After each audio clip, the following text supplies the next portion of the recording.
ayusin lang ang investigasyon. You said that as well. But how did you go from there to calling for the president to step down?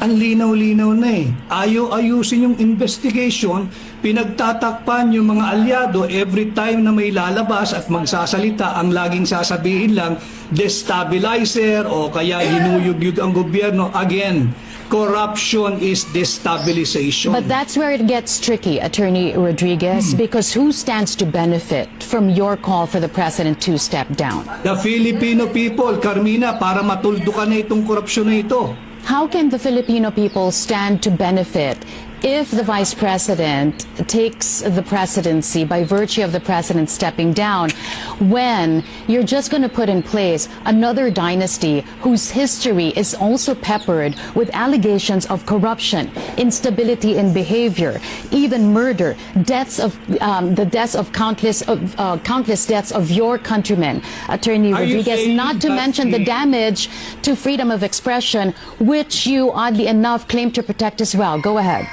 Are you saying that when Bongbong Marcos, assuming he will step down, we will abandon the 1987 Constitution and skip the rule on succession? You've mentioned about murder. Meron bang kasong murder ang Vice President, Carmina? I'm talking about another dynasty. She's another member. She's a family member of another dynasty. Na mas malaki ang boto sa Pangulo. Wala tayong magagawa ron.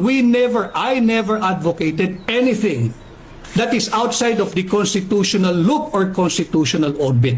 The vice president, who stands to benefit from your call, is also mired herself in corruption allegations.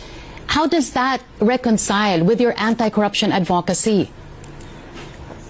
As a media practitioner, alam mo na walang ini-issue at clear na ng Commission on Audit ang Office of the Vice President kung ang pinatutukuyan mo ay yung paggamit ng intelligence funds. At walang nakabinbin na anumang kaso or impeachment laban sa pangalawang Pangulo. So yung iyong sinasabi na meron siyang issue ng korupsyon, yan ay gawa-gawa. Nakikita naman natin nung makakaliwang grupo na ayaw nang makabalik ang tatak Duterte na serbisyo. Why stop at the president? Why not include the vice president as well?